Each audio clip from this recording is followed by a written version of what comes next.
In this video, we're going to take a look at the May XSS challenge that was created by Renoir.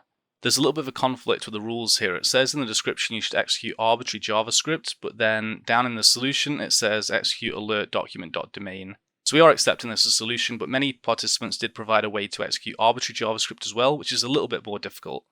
Apart from that, it should work on the latest version of Chrome and Firefox, which is important because the intended solution works on Firefox on my host system, but not in my Parrot VM. Presumably that's due to the version being slightly too old.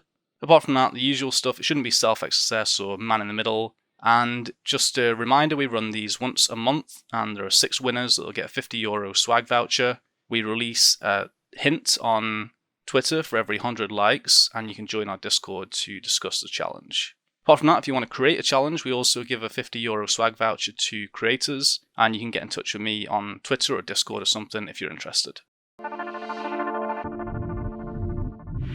Okay, so I'm over on the challenge page at the moment. We've got a simple text box which asks us for an XSS payload, and it had an example of print, so that's what I'm providing. And that works. However, if we view the page source, we'll see that there are some filters in place, so let's take a better look at this. I'm going to open this up with an IDE. I'm using VS Code, and it'll just mean that we have some nice syntax highlighting.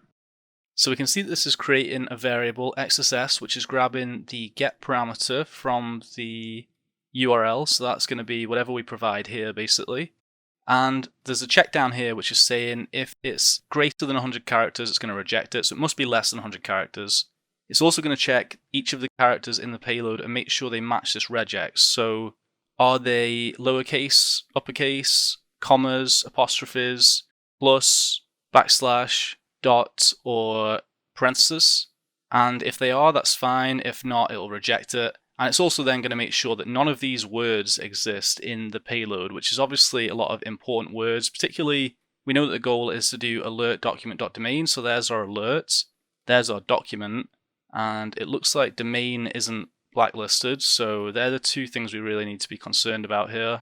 But essentially, if we can meet these conditions, if we can provide a payload that's less than 100 characters, that meets this regex condition, and that doesn't have any of these dangerous words in it, then we will get an XSS. Otherwise, it's going to print to the console, try harder. The other thing to bear in mind, if we go back to the source code, is that we also have a content security policy. So this is set to script src none, and script src lm data is unsafe inline. So this is going to restrict some of the things that we can do, for example the use of eval in JavaScript, and then we also have various conditions that we need to meet here as well. So the first hint that we released on Twitter suggested to read up on the documentation of ECMAScript6, and specifically there is this Reflect API. Within this API there are specific methods that we can use, and the get and set are of particular interest for this example. You can see here an example of reflect.get. It's a static method like the property accessor syntax, but as a function. So here's an example of this in action. You can see we've got an object with the X key and Y key, and you can call reflect.get with that object and the X key, and that will return the value associated with X. This means that you can do things like this. Window and then alert. So you want to retrieve the alert property from the window object. And we know that alert is blocked. However, because we've now got this syntax where it's actually taken a string, you can basically do things like this. And that string isn't blocked. We don't have AL blocked and we don't have RT blocked. So that's a way of bypassing this particular blacklist. So based on what we now know, one approach to solving this would be to use map and constructor, which are available to JavaScript by default. And we can basically map this into a function.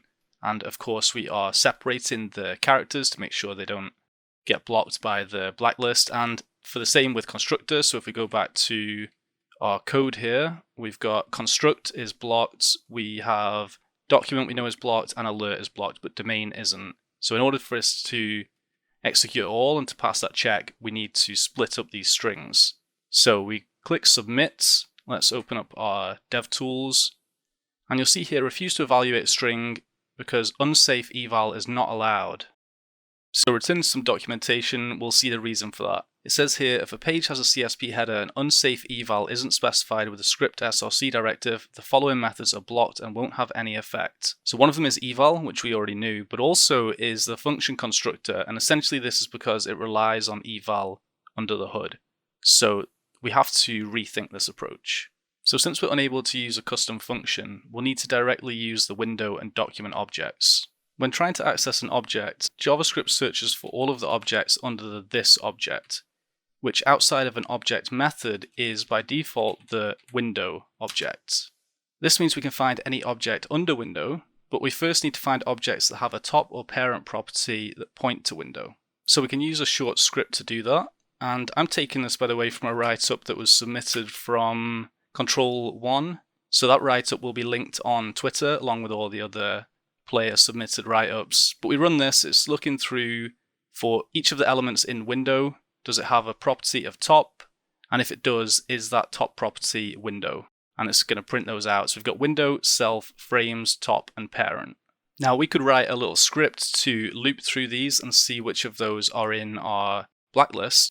Or we can have a look through each of them manually and we'll quickly find that frames is not blacklisted. It's not mentioned here. So what can we do with frames? Let's go back to our console here. Let me take a copy of the script that we just ran. And let's instead simply print out the elements of frames. So we can have a look through these and try and find out which objects might be of use to us. There's some alphabetical order in here, so you can see we've got alerts, which is one of the functions that we want to use. We also want to use document as well for the document.domain. So scrolling up, and there we have document as well. So the two functions which are blacklisted that we need are both listed under the frames. And that means we can use a payload, something like this. So we have reflect.get, it's going to grab this alert object from frames, and then it's going to pass in the document.domain. So again, it's grabbing the document object from frames, which we just saw was in there, and then it's calling domain on that object. Bearing in mind that we still need to make sure we concatenate the strings to bypass that blacklist. So we do that, we try and click on submit, and we get back this alert. So that's one way that we can bypass that filter and the CSP and pop an alert on the domain. So we've seen how we can use the Reflect API to pop an alert with document.domain, but how about executing arbitrary JavaScript? I'm going to paste this payload into VS Code so that we can break it down a little bit. It is quite confusing. Essentially what's happening here is we're using reflect.set this time, and we're setting the location, so we're setting the URL to be this value, which is called from reflect.get. So in both cases, location is being grabbed from the frames. This is the location object, which is part of that frames. Remember, we printed that out earlier. And the location is our URL. But in this case, it's grabbing whatever's after the hash. So you can see here, it's selecting the hash. And then it's got a substring of a.length, which is 1, because we can't use numbers if you remember the regex from earlier. And then this is what we've got after the hash. So essentially, this part here, this reflect.get, is going to be grabbing this, and then it's going to be setting the location to this. Hopefully that makes sense. Let me try and, maybe if I paste this into the URL bar, I'll be able to explain it a little bit better.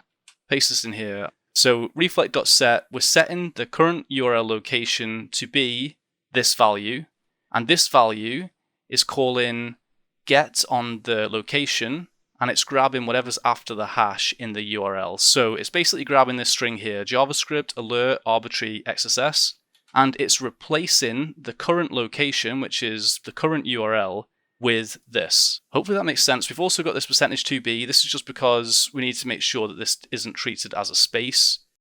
We need to make sure that's URL encoded. But as you can see, it works. We're able to pop an alert which says arbitrary XSS, which means you could do other things there as well. There's no filter in place because we're bypassing that. We're just actually replacing the entire URL with a string of our choice, which in this case is this JavaScript alert. So hopefully I explained that okay. XSS definitely isn't my strong point, so if I missed something important or got anything wrong, you can let me know in the comments. And I based a lot of this video from the write-up that was sent through from Control 1, so you can check that out along with the other write-ups if you check out our Twitter.